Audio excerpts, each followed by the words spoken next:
Bienvenue dans Info Matin Week-end sur iTélé. Dans ce journal, nous vous montrerons comment les pays du monde entier se mobilisent pour lutter contre le réchauffement climatique.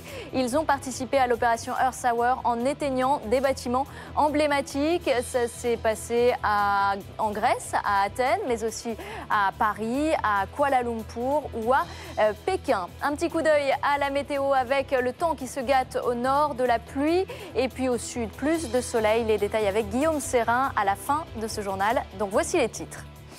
En Libye, la coalition pilonne les forces de Kadhafi. Celles-ci battent en retraite.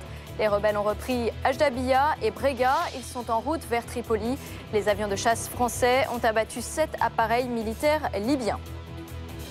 Au Japon, la menace nucléaire est toujours bien présente. Une très forte radioactivité a été mesurée ce matin dans le réacteur numéro 2. Le personnel a été évacué. Manifestation sans précédent depuis 20 ans à Londres. Au moins 250 000 Britanniques sont descendus dans la rue pour protester contre la politique de rigueur du gouvernement Cameron. Les recherches se poursuivent en Suisse, dans le canton du Valais, pour retrouver un randonneur pris hier dans une avalanche. Cette coulée de neige à Bourg-Saint-Pierre a aussi fait 4 morts et 5 blessés. 2 skieurs ont également été tués en Isère et dans les Hautes-Alpes. Bienvenue sur iTélé, on commence avec la Libye. La coalition internationale maintient la pression militaire. Les raids aériens pilonnent les forces loyales au colonel Kadhafi entre Ajdabiya et Misrata. Les insurgés progressent à l'ouest. Hier, ils ont repris Brega et Ajdabiya. Mathieu Cavada.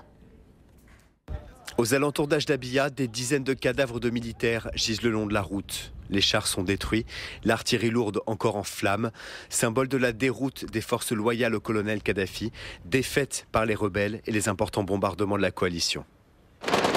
Loin de ces scènes morbides, Ajdabiya résonne de tirs et de chants. Les rebelles fêtent la première victoire de leur contre-offensive. La ville d'Ajdabiya a été libérée par les forces révolutionnaires.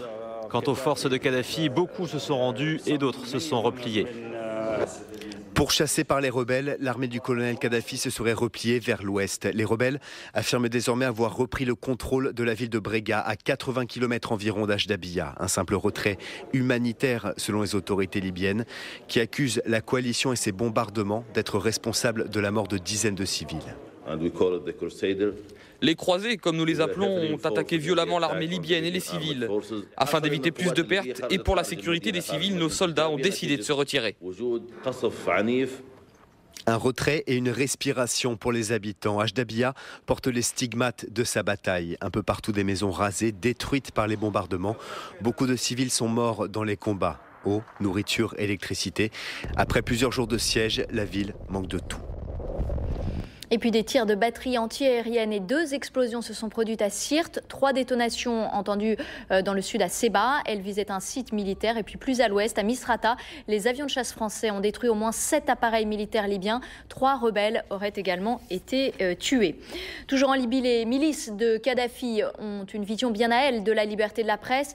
Je vous propose l'histoire de cette femme. Elle se dit violée et torturée par les hommes du régime.